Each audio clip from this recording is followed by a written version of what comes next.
Their faces entice us, their bodies sell us almost everything we buy.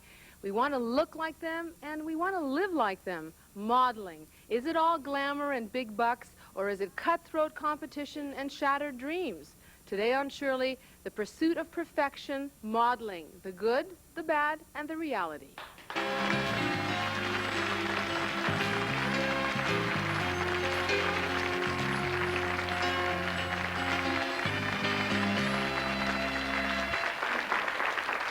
Our first guest today had this to say about herself. Sometimes I feel fat or flat-chested or skinny-limbed, or that I have big, ugly feet and hands, that my swan-like neck is more like an ostrich's, and that my lips aren't fashionably full, they're just huge, great for pressing against a window to make a person on the other side laugh. It's hard to believe that the person who wrote this is the international supermodel, Canada's very own Monica Schnarre.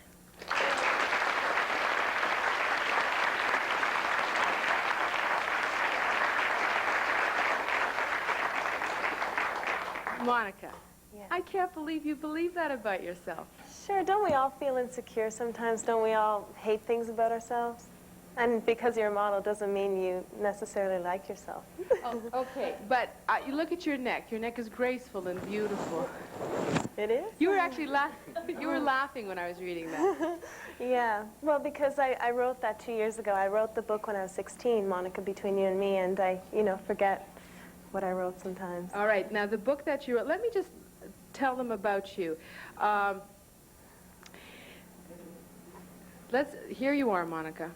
Your own book. You wrote it a couple of years ago, as you said. Now, you have been on the cover of Vogue magazine and over 25 other international magazines. In 1984, at the age of 14, you were the youngest winner ever of the Supermodel of the World competition. Mm-hmm. At 14. Mm-hmm. Now, and here's some photos of you. Winning. Now, after all of that, do you really believe that some of the things you wrote about yourself in that book, when you look at yourself now, it's 2 years later, do you still see all those imperfections about yourself? Oh, yeah, of course. I mean, I didn't like myself before I started modeling, and just because I started modeling doesn't necessarily change your, it doesn't change your self-image. I still feel gangly sometimes or ugly, and as we all do, I think. All right, let's talk about when you were 14 years old. Did you know you wanted to be a model? No, not until a vacation I took with my mother and my sister, and I was asked to be in a fashion show. And for the first time, it was when I was 13, I felt good about myself when I was on the runway, and I decided to pursue it when I got back to Toronto. And tell us what happened. I walked into Judy Welsh's agency, and she just started me out, I fell head over heels in love with her. No, she didn't. I knew I had a superstar. We'll meet Judy in a moment. This is Judy Welsh, and you discovered Monica, and I think she is really your pride and joy. Monica, let's just go back. You won this incredible contest. What made you decide to even enter it? I didn't. One day, Judy said, "Come on down. Billy Ford is here from the prestigious Ford modeling agency, Eileen Ford's son, and just to meet Billy." And then he asked me to represent Canada. She had sent my picture down, and he, in turn, flew up to Toronto, to ask me to be in the competition. And that was it. I didn't even try to enter. Now, you're 6'1".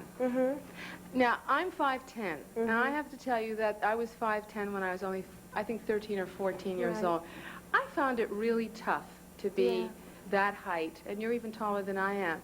I felt gangly. I felt uncomfortable with myself. I was the tallest girl in the class. I was taller than every boy in the class. It seemed important to me at the time because I felt so awkward. Now, you're 6'1". How did you feel? Don't make it sound so bad. I'm sorry, I didn't. No. Oh, but I have to tell you now that all these years later, I'm glad, that I'm 5'10". I'm not sorry about it, but I was sorry because, when we're teenagers, we just want to look like everyone else. We don't want to stand out. It's pretty hard not to stand out when you're 4 inches taller than everyone. And later in life, now I'm appreciating it, that I can see at games, and there are tall men too now. They weren't then. Now, let's take a look at where you are now. You won the contest, and the whole world was watching. You became an you became a superstar almost overnight because of this contest. How was it for you, this young girl, 14, to go from being, you know, this girl from the suburbs, a student, to suddenly all this success, this adoration? Well, it happened so fast, it was scary. I didn't have time to even think about it because it happened so fast. Within 6 months from going to Judy's, I was on stage in Hollywood, and it was being telecast to 26 countries around the world. I couldn't even stop to think about it because it would have been too frightening. So I just let it happen and thought about it a few years later. All right, there you are back at school with the rest of your friends, and this, yeah. Tell us about that. What was it like for you after you reached that kind of you know, world stardom? Well, I remember walking in the first day of school. I went into the cafeteria, and everything just sort of stopped. And they stared at me like, "What are you doing here? Why aren't you in New York for the rest of your life?" I said, "Well, I've come back to go to school." And it was hard, you know. There was a bit of animosity there, and people didn't know how to take me, and I didn't know if they had changed. So we had to, you know, talk and work things out before they accepted me back. Okay, now if you said there are things about yourself that you didn't like in gym, you know, when you're all standing around complaining about this or that, and you said you didn't like something about yourself, did they all look at you like you were... No, they probably agreed. When you look back now, you're 18, and you've been around for 4 years now. You've seen a lot. And you've been on the cover of Vogue all those times, on international magazines. What do you think modeling has given you?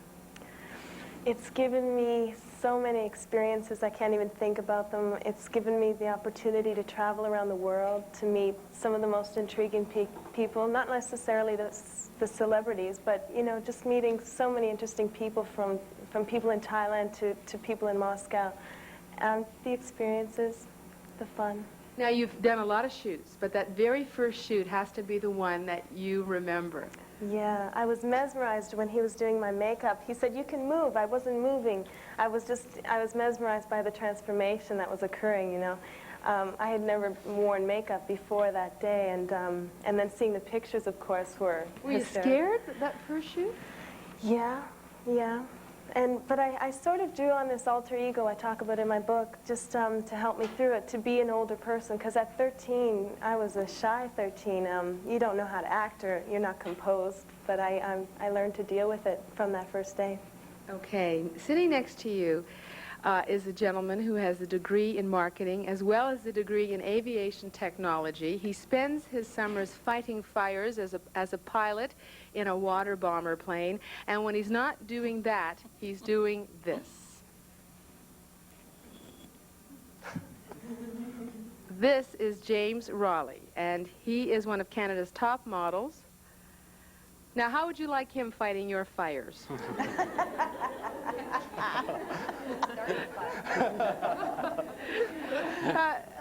James, we've heard about Monica, and she has international status, and you're a very big model in this country. I'm just wondering, for you as a male model, how old are you now? I just turned 33. All right, how did you go from being a firefighter and in marketing to becoming a model?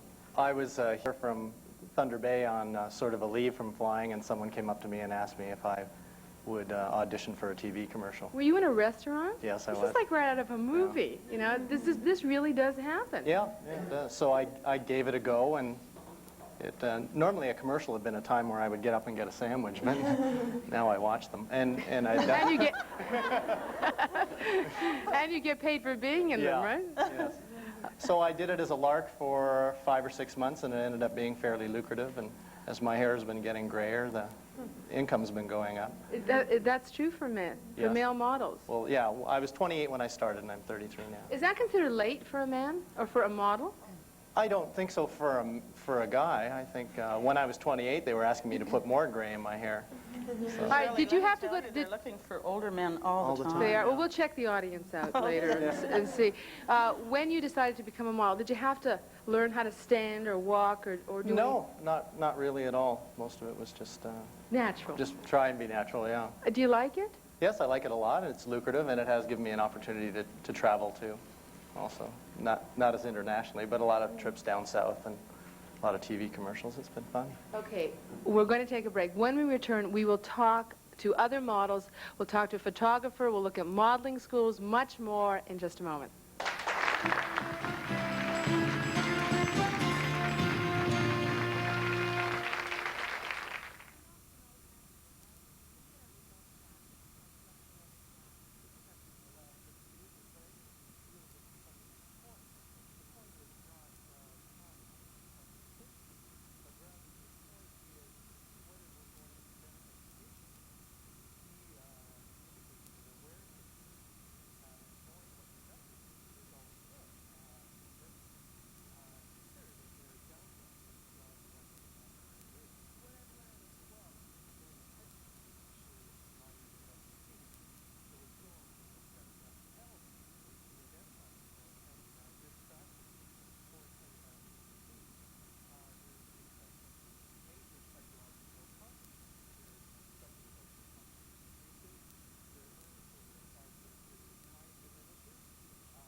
Okay, we're talking about the modeling business, the ups, the downs, and I just wanted to get back to you for a minute. How do you think, because you're a model, that people deal with you as if you're an intelligent person? Yes, I do. I think so. I don't tell everybody that I meet that I'm a model. I usually try and skip that. But I don't find that they... Do you think you have to downplay that at all when you work in the industry itself? No, I think that those who aren't really bright don't last maybe a long time in the industry. Okay, now, how long do you think you're going to last in this? Do you see yourself 60 years old and still I'll pursuing? be modeling wheelchairs and things like that, disposable diapers. I think that in society, I think the average age is between 32 and 34, and I'm 33, so I think I can sail along with, hopefully. And if not, I'll just keep on flying. Now, let me just ask you about your looks. The fact that your looks are really your paycheck, they go hand in hand for you, does that bother you at all? No, because it's sort of soft sell, and I got into it later on. I was 28. I was already had a good idea of what I was, and no, it doesn't. I don't really give it much thought. See, that maturity helped. How about you, Monica? Do you think that the fact that your face is your business is something that does it concern you at all? Have you thought about it? Yeah, I guess you tend to look at your lines more closely than other girls are. But in a joking manner, I say that. No, because I do other things. You know, I want to go to university, and it's not my life. Should it be my only job, then I would worry. But I'm going to do other things. Yes, you're going on to Hollywood Yeah. to make movies. I'd like you to meet a woman who's been modeling longer than many models have been alive, because there's so many young ones now. Oh, that sounds so awful. I didn't mean it that way. I'm just sorry, Donna. You have been a model for 18 years. You're highly respected. I think you're a wonderful model. Donna DeMarco has been on the runways and before the cameras. Here are some of your pictures. And when you first started, your looks weren't in you. I mean, you have a different kind of look, don't you? It has been described as being a bit exotic. By today's standards, it isn't, but when I first started, as Struin could tell you, blonde hair, blue-eyed models were in, and I had a struggle. it was quite a difficult time starting. Well, obviously you've been very successful, but let's just talk about, now, I'm going to ask you how old you are, because you've been in the business for 18 years, and I think you started when you got out of high school. But because James told us how old he is, how old are you? James is so honest, Monica's so honest. I can't tell you. I forget. Now, you actually can't tell me because it's not in your best interest to tell me. No, it isn't. I don't think it's in a lot of models' best interest. What happens, as soon as the clients find out how old you are, they categorize you. And suddenly you found that you're in a 10-year range that doesn't work on either side, and you just cut yourself out of a lot of work. If they don't have a clue, well, they do have a clue, but they can fit you in all directions, and there's a lot more work out there. All right, now the fact that as a male he can say without any problem that he's 32, going to be 33, that is, he gets grayer, he's getting richer. It doesn't work that way for female models? I get paid by the wrinkle. How different is it for a woman to be a model? I found that my work has been as steady as it's always been, and I think that's quite a tribute to the industry and the fact that they are accepting older women models. All right, but the fact that you can't tell us how old you are means that there's a certain prejudice about an older female model that doesn't exist for the male. There seems to be a double standard. I don't think it's really a prejudice. I think it's back to categorizing. Do you think it's the same old story? It's okay for men to get older, get grayer, they look distinguished. The perception is that women just get older. I think there's some of that in there. Definitely, yes. Okay, now your face is your business, Yes. and what a beautiful face it is. Thank you. What happens to you as a person, the fact that that's how you make a living?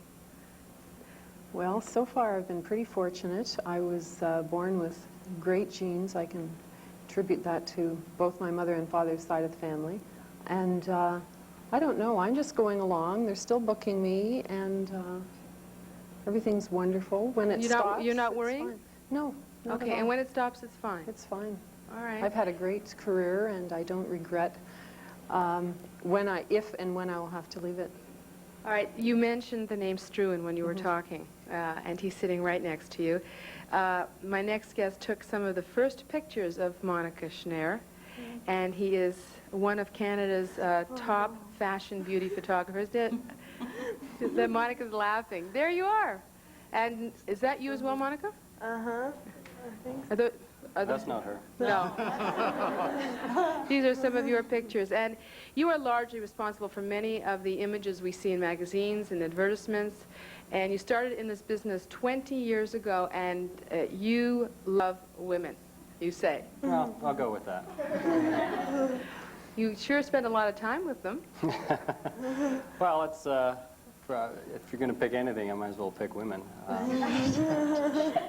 Looking at little objects or doing corporate stuff probably didn't interest me. But I didn't start off that way.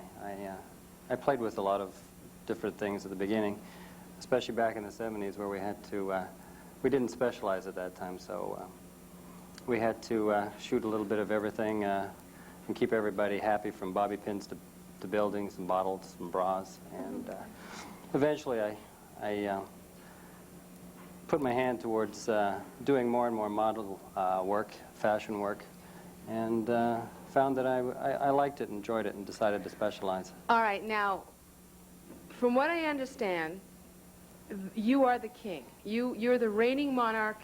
When a model comes in, the photographer really is the king or the queen. We'd like to believe that. Yeah. Well, we spoke to a lot of models, and that's the feeling that they have, certainly, that what the photographer says goes. Probably more so outside of Canada. I mean, it's something we've been fighting to, I'd say more, if you remember the 80s, we had a better time of it then, but not so much in the 70s.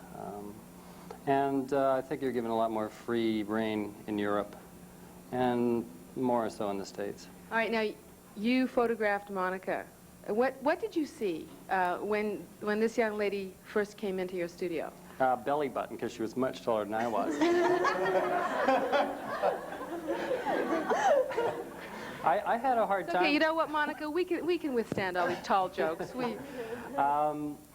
I also was going through. I have a couple daughters, in fact, sitting here in the front, and I have a daughter who's 19 and one who's 15 now. So she was a young. How old were you, Monica? When 14, I think, when we.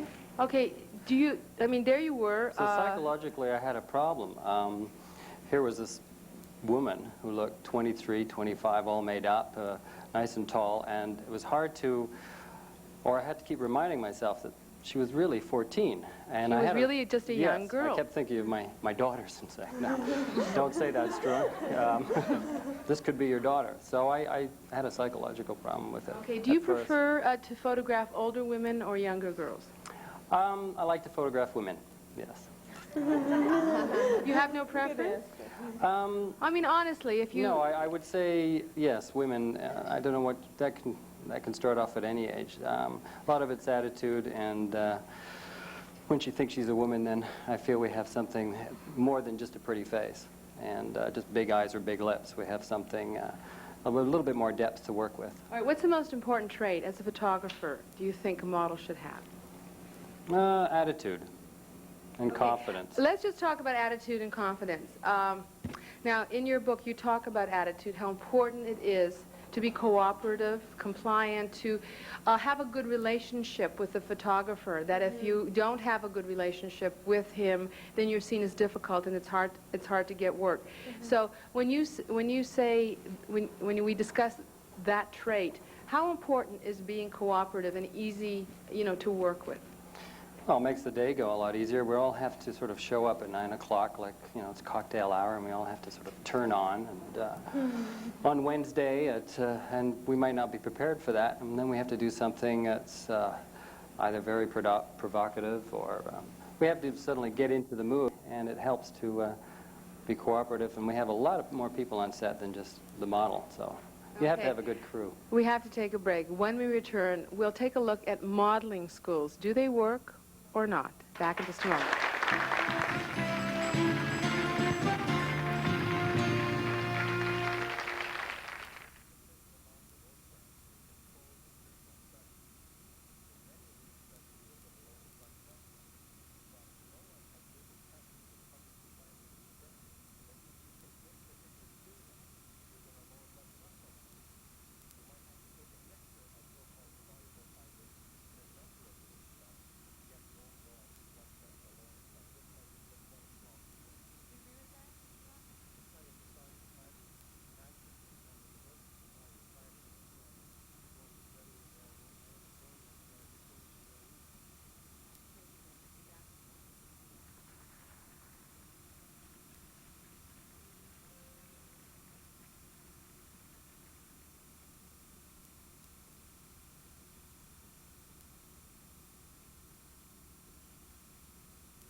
Thank you. We're going to meet someone who I think certainly was pivotal in Monica's career. You actually launched Monica Schnarre. You are considered Canada's, one of Canada's top modeling agents, and if anybody knows the business, it's Judy Welsh. And Judy, when someone walks into your place and they say, I want to be a model, how do you know that they could be? They might just be the next Monica Schnarre. That is very, very hard. There are a lot of girls who really have, I mean, they walk in the door and you just know, as Monica did. But after interviewing her for a while, I knew she was growing very, very quickly. She was a little awkward. I knew that she did need some training because I knew that she was going to move very quickly in the industry. And there are situations like that. There are other girls who really have a lot of skin problems, a lot of grooming problems. Their posture's terrible. You can see the potential behind it all, but you know that you have a lot of work to do on them. Those are the girls I really enjoy working with and seeing them succeed. There are some that if they just don't have the discipline, they will never succeed. These are things that you keep trying. I've been through thousands of girls, and hundreds have succeeded, but not all of them. But how many Monica Schnarres have you had? You've had thousands I have a lot of very successful models in Europe who are on the cover, lots of them on the cover of Italian Vogue, French Elle, German Elle, who do very, very well. But Monica has been the most famous Canadian because of her? Being Supermodel of the World, the contest, and she... What do you think she has that's special? That you recognize everything. I mean, look at her. I looked at her when she came in to see me, and I said, "Oh my God!" I mean, the first thing you look at really is the nose. It doesn't have to be bobbed because it really isn't good to really have a nose bobbed if you can help it. Her nose was perfect. Then she looked straight at me. I mean, of course, because she was like this, very shy and very awkward, and yes, I would like to know about your modeling course. So I said, you know, would you look at me? So, of course, under all this healthy hair, she looked at me, and there were these incredible blue eyes and the full lips. And then I said something that made her smile, and there are the perfect teeth. And she was 13 at the time and 5'9", and I thought, oh my, fabulous. I must say right now, before I'm cut off or whatever, we have worried that Monica at 14 was already 6 feet tall and almost too tall for the business at that point.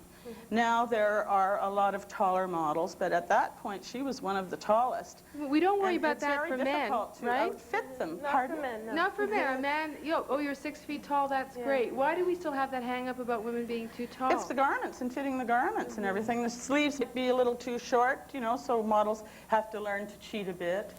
Yeah. You know, little things like that. But, I mean, basically the manufacturers make garments for, you know, smaller women, 5'9". And even smaller, depending on the make. Sorry, Judy, but what do you think when you say to a young girl, well, you know, I think you have potential, but there's something wrong with your nose, or we need to fix this on your face? I'm just wondering what that does to a young girl, her We perception. don't really ask. I have a few models, I will not mention, who've had very successful careers without having to have nose jobs. No, that's not the point of my question. I'm talking about their perception that they are imperfect, and that those imperfections are pointed out to them by someone who they would perceive as an expert in the area, and you certainly are. And does it make them feel inadequate to hear something like that, do you think? We try not to be that rude, not cruel. Sometimes you can get around it with good cosmetics. Jean McDonald has been in cosmetics for many, many years, and she herself knew how to hide all of that. Then we went through a stage of years where they just wanted the natural model, so we couldn't hide it with cosmetics. Very few pictures were taken with very, very little cosmetics, so then the model had to really be perfect without the bags and have her own good nose and her own good lip line and everything. You couldn't build a lip line up anymore. That still exists today. We still need the natural model today. Okay.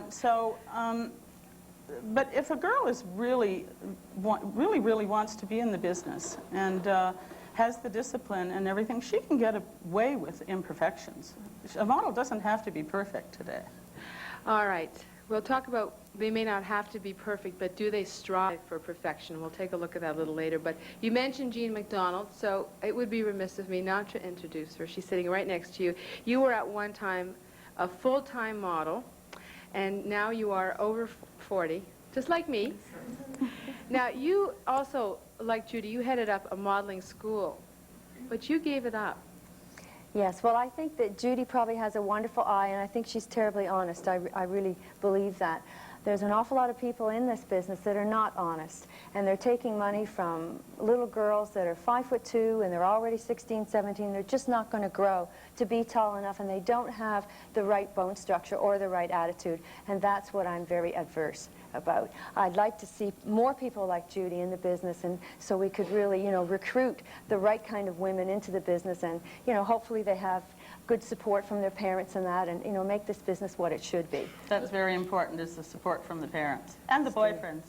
Exactly. Okay, I'd like to go just to Monica for a moment.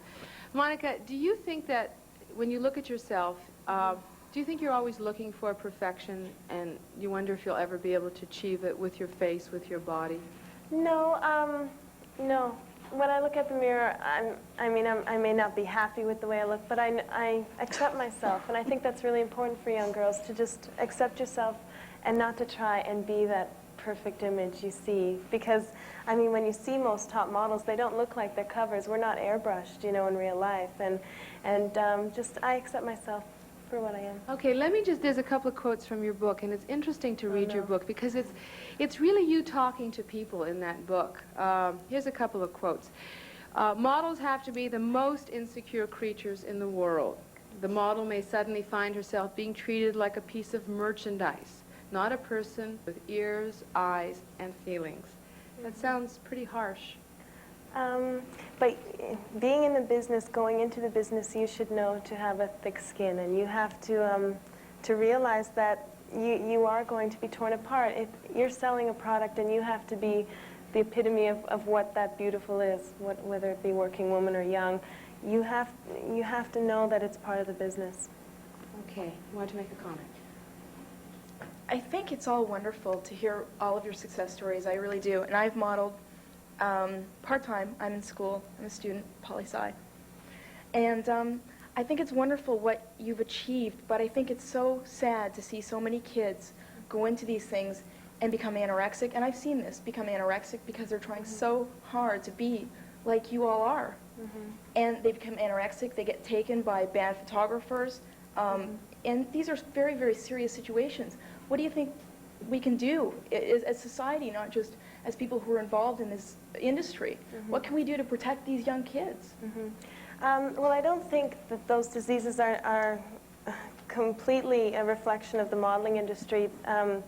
Through many studies, it has been found that it also has a lot to do with your upbringing, and I think it would be unfair to say that that modeling industry is the only factor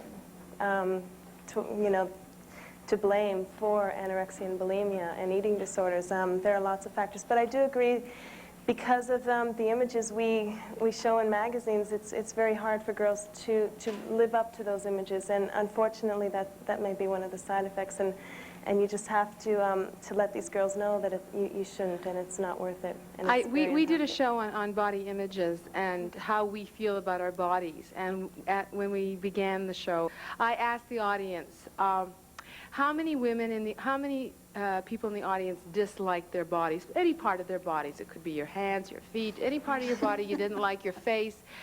And the majority of the women in the audience raised their hands.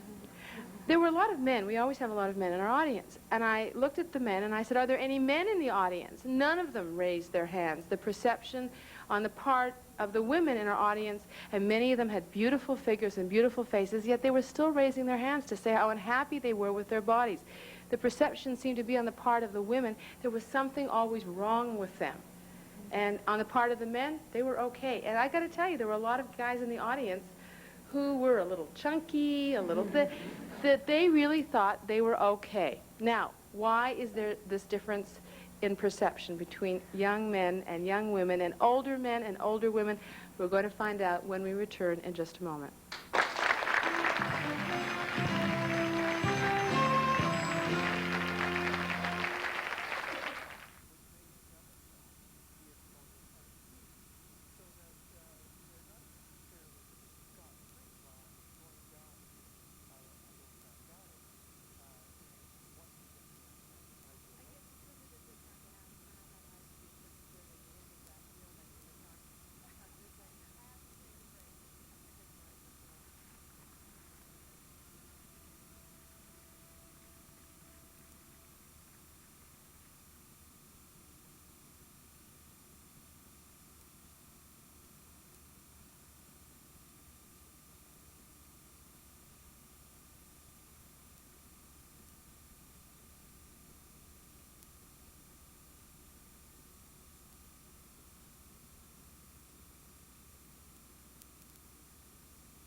What does it take to be a model? What kind of personality do you need? My next guest is a psychologist who wanted to find the answers to these questions and conducted an in-depth study of models to find out.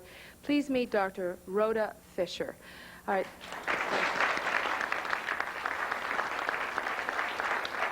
Okay, Dr. Fischer, we've heard many points of view expressed today on the panel about how models feel about themselves and not only their perception of themselves, but their perception of the industry that they work in.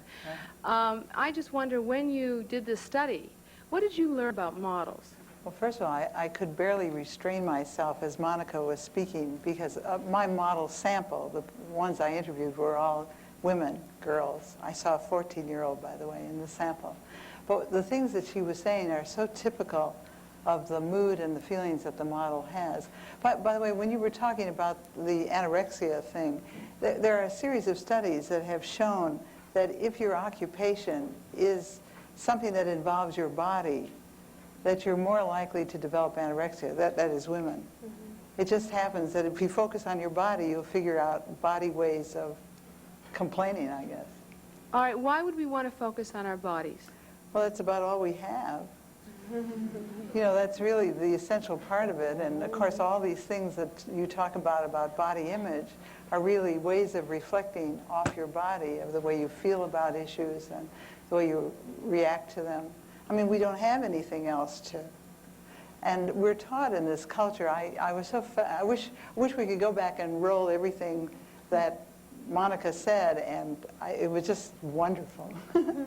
But if you look at the way our attitude is about our own bodies in this culture, you'll find that we all have negative attitudes about our bodies, and we never measure up. When you say we, you mean we as women, or we as men and women? Oh, men and women, but more women than men. Okay. Are more intensely involved in those negative things. And some of it has to do with, in fact, that we've assumed the masculine model, and that women really have not been permitted to appreciate their own design in this world. And okay, you talk about the masculine model, meaning that most models are supposed to be skinny, not have hips, and you're really describing an adolescent female or an adolescent male. Yes, and some of the women who don't have a lot of curves. And right. The Paris models, I interviewed some of the Paris models to see, the big-time models, to see if they compared with the local models in upstate New York. And they talked a great deal about that. They said that they felt that the designer didn't want a model who really was curvaceous, that he wanted somebody who really looked like a boy. Why would he want that? Well, they felt that he was anti-feminine and that he really didn't want a feminine-looking woman. And as I sat in the back room with the models, I realized that the two that were waiting to show clothes were both 19 years old, and they were about a size 2, I guess. Okay, now let's just talk about the personalities. Can you briefly tell me what kind of young man or young woman is attracted to modeling? One of the things that Monica said was, I translated it, and I can't remember the word she used because I instantly thought that she was talking about herself as a hanger, and that most of the models will describe themselves in those terms, and it turns up in their fantasies that they really see themselves as having to be kind of there and not inject anything of their own into it. They have to be essentially hangers. And then the designer comes along, or whoever drapes them for the photographer, and they have to be, as she said, very patient and willing to put up with it and not interject any of their own feelings. So I think it inputs, and something Monica talked about again, a kind of sense of vagueness about oneself. And Monica said that when she got up to model, she used different words, but she felt invigorated and like it really was a persona, really of value. And we think that's what happens, that they have to be ready and be this kind of vague kind of personality. And then when they get on stage, all this input and lights makes them feel like they have real individuality. So your value comes not from who you are inside, but what you look like on the outside. It helps. And Monica also, and so did other models, other than James, who spoke with great confidence, it seemed. He had a different sense of himself, I would assume. But do you find that they suffer from low self-esteem?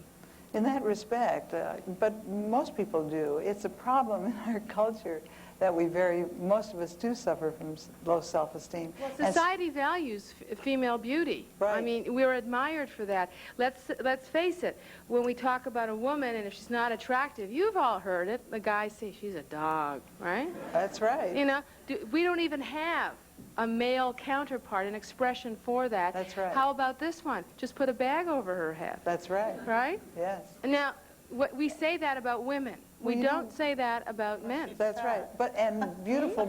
Or she's fat. Or she's fat. Do you know that? That doesn't have to be a model. That's very interesting. Do you know that 3-year-olds, a survey of 3-year-olds came up with just that finding? You ask 3-year-olds what they most dislike in people, they'll say fat. Fat, huh? It's amazing. So we've learned our lesson well. From television, from the media, they told us fat is ugly, and we're convinced. We're convinced. All right, I want you to meet Linda Hunter. Linda teaches a course on gender roles at the University of Guelph, and you think that the modeling industry can actually be very harmful to the way women and young girls see themselves. You've brought some photos in with you. Linda, can you just explain what it is we're seeing? Okay. Well, first of all, I've really appreciated hearing the comments from the models themselves. And in terms of gender differences, I think the really key element to focus on is the area of socialization and the way males and females are socialized and introduced into society. And I think we're finding more and more youthful females being exposed to diseases like anorexia and like bulimia. In this particular ad, we see a youthful-looking female. I wouldn't be certain on her age, but she's portrayed as a little girl going to a birthday party with a pink balloon, and at the same time she's really eroticized with the finger to the lip in the lower frame. And what advertising agencies attempt to do is to eroticize the infantilized female. And for females in advertising, we tend to see that link between the youthfulness, eroticized, and that has real issues to do with what it means to be female in this culture. Whereas for men, as James suggested himself, that aging is an acceptable practice. In this image, we see more of an anorexic form, which is an editorial copy of Vogue. It's an advertisement for a bathing suit, but again, we see the anorexic frame as being, in a sense, idealized to the point This looks of like a young teenage girl. How old is that model? That model, I wouldn't know. Once again, to see Monica, I would assume that she could be as old as 20, but again, she's at this point 18, or she was 14 at Ford Model of the Year award. And in this ad, we see the exact dovetailing of what I'm talking about, the eroticization of the infantilized female. And what does this say to us as a society about females? We are eroticized by the image of the hand to the breast and hand to the lower region, and the loves baby soft because innocence is sexier than you think, as the slogan goes. So what does this say to us about the eroticization of the youthful, infantilized female? So in terms of understanding gender differences, once again, we see men are able quite comfortably to age and mature in their advertising imagery, whereas women, again, are forced to stay nubile, young, and very infantilized in their imagery. Thank you, Linda. Take a break. Back with more in just a moment.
Okay, my question is, I've tried to get into the modeling business ever since I was 12 years old.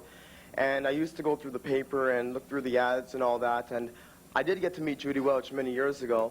And I was maybe 5 foot tall at the time, right? And she said to me, come back 3 years later when you grow taller. Well, I've grown taller, but I'm still... I'm still being turned down by the agencies because they say to me, I'm not tall enough. You got to be 5'10", you got to be 6 feet, right? But I believe that's supposed to be for runway, and all I want to do is see myself on a billboard advertising for clothes, whether it's Benetton or whatever. And I was just wondering, can you recommend a way I could go about that?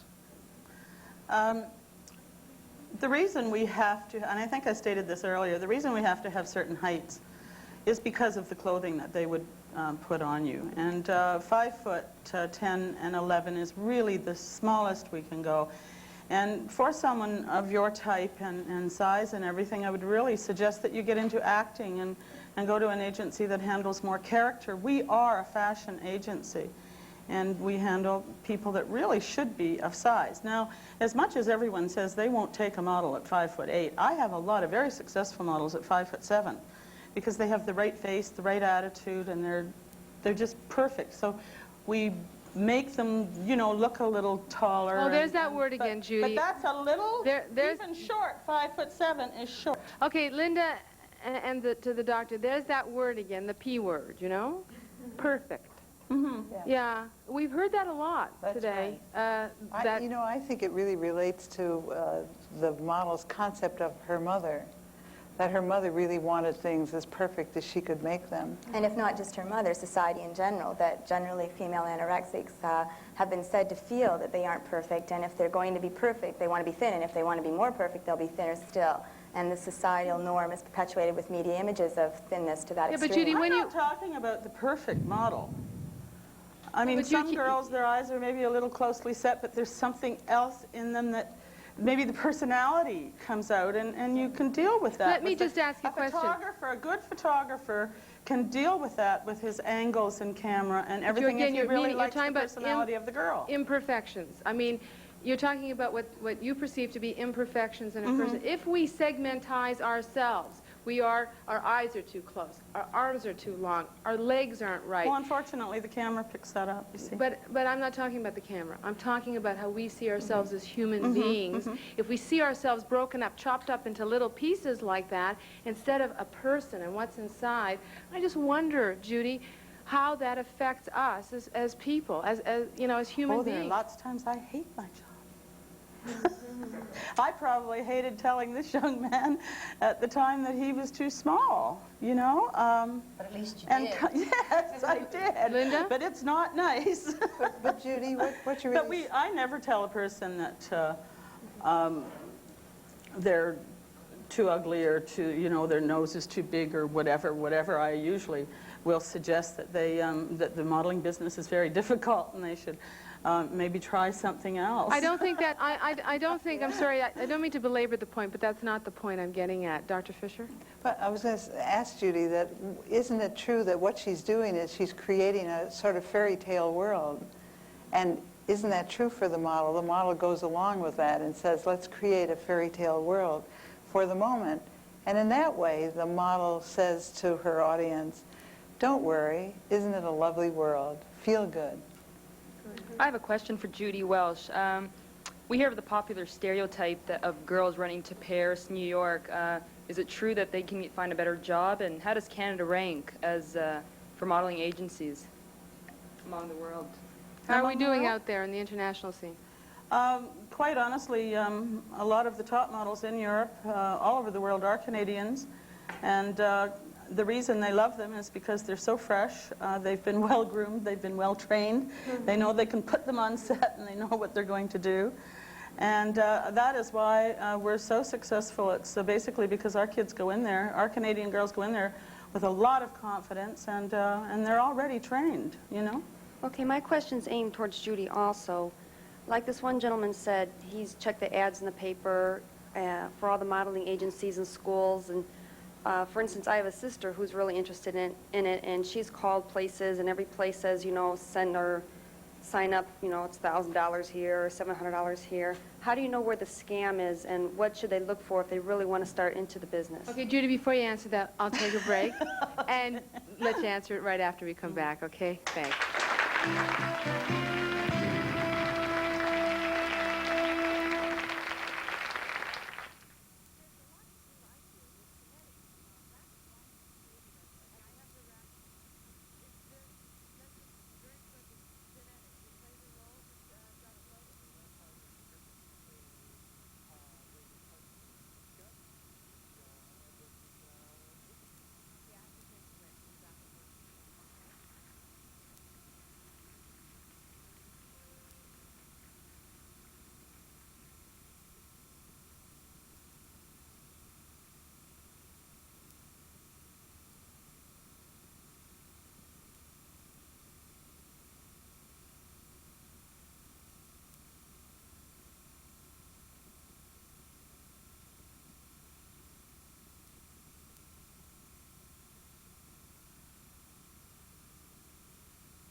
In answer to your question regarding the scams of modeling schools, I think the best thing for anyone to do is to shop around to all of the modeling schools and really take a look at their agency and the successful models that they have within that agency.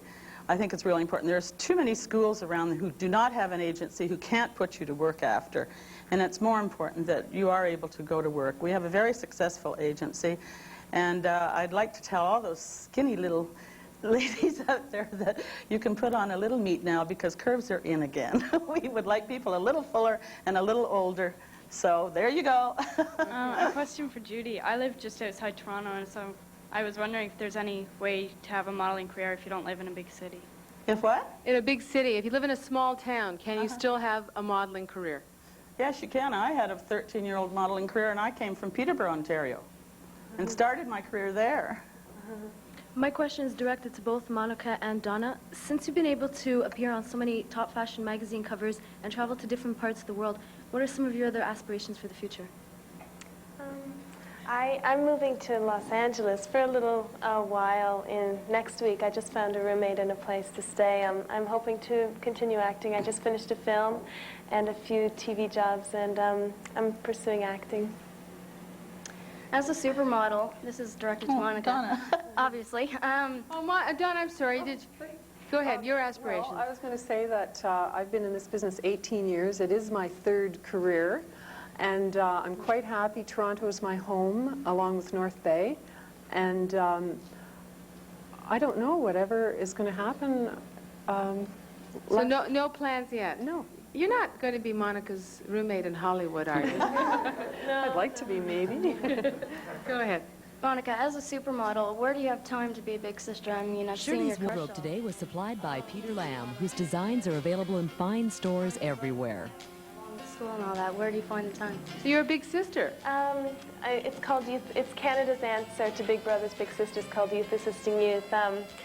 Unfortunately, because I'm moving and because I lived in New York the past year, it's been very hard. But you just learn to juggle your time, and I went to school taking 9 courses at the same time I was modeling full-time. You just learn how to juggle your time very well. Okay, I'd like to thank everyone for joining us today.